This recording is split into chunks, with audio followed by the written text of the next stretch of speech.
എല്ലാവർക്കും നമസ്കാരം. നമ്മൾ ഇന്ന് രാവിലെ കാണിക്കാൻ പോകുന്നത് കുറേ ദിവസമായി വീഡിയോസ് ഇട്ടിട്ട്. ഇന്ന് രാവിലെ നല്ല മഴയായിരുന്നു. അപ്പം നമ്മുടെ വീട്ടിൽ ഉള്ള ഒരു വെള്ളച്ചാട്ടം, ആ വെള്ളച്ചാട്ടം സ്ഥിരമായിട്ട് ഈ വെള്ളച്ചാട്ടം തന്നെയാണ് ഇടുന്നത് അല്ലേ. അപ്പോൾ ചിലർ ഒക്കെ പറയാറുണ്ട്, ഇത് മടുപ്പല്ലേ എന്ന് ഈ വെള്ളച്ചാട്ടം തന്നെ ഇടുന്നതിൽ ഒരു രസമുണ്ടോ, വെറൈറ്റീസ് ഇത്. നമുക്ക് വെറൈറ്റി ഇടാനായിട്ട് ഒരുപാട് ഉണ്ട്. എന്നിരുന്നാൽ പോലും വീഡിയോ എടുക്കുന്നതിൻ്റെ ഒരു സമയവും ഇത്തിരി കൃഷിയും കാര്യങ്ങളൊക്കെ ആയതുകൊണ്ട് വീഡിയോ എടുക്കാനുള്ള സമയക്കുറവൊക്കെ ഉണ്ട്. പിന്നെ എഡിറ്റ് ചെയ്യണം. സാധാരണ വീഡിയോസൊന്നും അങ്ങനെ എഡിറ്റ് ചെയ്യാറില്ല, എല്ലാം അതുപോലെ തന്നെ അപ്ലോഡ് ചെയ്യാറാണ് പതിവ്.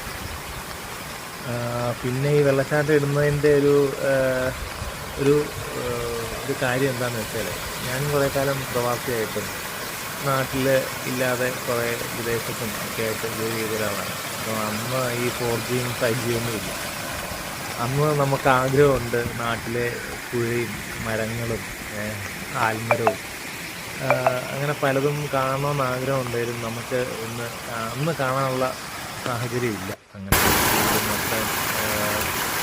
അത്രയും കാണാനുള്ള സാഹചര്യം അന്നില്ല. അപ്പോൾ പക്ഷേ ഇന്ന് അങ്ങനെയല്ല, കാലം മാറി 5G വന്നു, 6G ആകുന്നു. വീഡിയോസൊക്കെ പെട്ടെന്ന് നമുക്ക് കാണാൻ സാധിക്കും. മൊബൈലിൽ നാടുമായിട്ട് എപ്പോഴും കോൺടാക്ട് ചെയ്യാൻ സാധിക്കും. നാട്ടിലെ ഓരോ കാര്യങ്ങളും അപ്പോൾ അറിയാൻ സാധിക്കും. അപ്പം ആ ഒരു നൊസ്റ്റാൾജിയ ഇന്നും കീപ്പ് ചെയ്യുന്ന അല്ലെങ്കിൽ അങ്ങനെ ആഗ്രഹിക്കുന്ന ആളുകൾ ഉണ്ട് പ്രവാസ ലോകത്ത്. അപ്പോൾ അവർക്ക് വേണ്ടിയിട്ടും കൂടിയാണ് അങ്ങനത്തെ വീഡിയോസ് എടുത്തിടുന്നത്. ഇത് നമ്മുടെ വീട്ടിലെ ചെറിയൊരു വെള്ളച്ചാട്ടം എടുത്തിട്ടൊന്നും ഉള്ളൂ. ഇന്ന് നല്ല മഴയായിരുന്നു. രാവിലെ ഒരു 3 മണിയൊക്കെ ആയപ്പോൾ തുടങ്ങിയ മഴ അതിശക്തമായ മഴയായിരുന്നു. സാധാരണ ഇത് നമുക്ക് ഒരു 2-3 ദിവസമൊക്കെ മഴ പെയ്താലേ ഇത്രയും ഒരു വെള്ളച്ചാട്ടമൊക്കെ ഉണ്ടാകത്തുള്ളൂ. പിന്നെ ഇത് നമ്മുടെ കൃഷിഭൂമിയാണ്.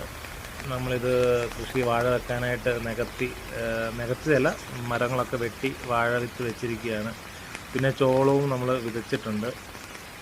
ഇതൊരു ടാങ്കാണ്, വെള്ളം സ്റ്റോർ ചെയ്തിട്ടുണ്ട് നമ്മൾ കൃഷിയുടെ ആവശ്യത്തിനൊക്കെ ആയിട്ട്. പിന്നെ അതിനകത്ത് ഗൗരാമി ഇട്ടിട്ടുണ്ട്. ഈ ഭാഗം നമ്മൾ കൃഷി ചെയ്യുന്ന സ്ഥലമാണ്. ഇത് നമ്മളിവിടെ ചേന വെച്ചിട്ടുണ്ട്. ഇവിടെ മാത്രമല്ല, നമ്മളെ വീടിൻ്റെ സമീപത്തൊക്കെ ആയിട്ട് കുറേയേറെ ചേന വെച്ചിട്ടുണ്ട്. ഈ പ്രാവശ്യം ഏകദേശം ഒരു 100 ചേനകളും വെച്ചിട്ടുണ്ട്. ഇത് തെങ്ങിൻ തൈ വെച്ചിട്ടുണ്ട്. ഈ അതിൽ ചേർത്ത് നമ്മൾ തെങ്ങിൻ തൈ വെച്ചിട്ടുണ്ട്. ഒരു 40 മൂട് തെങ്ങിൻ തൈ വെച്ചിട്ടുണ്ട്. പക്ഷേ തെങ്ങ് ഭയങ്കര ബുദ്ധിമുട്ടാണ്.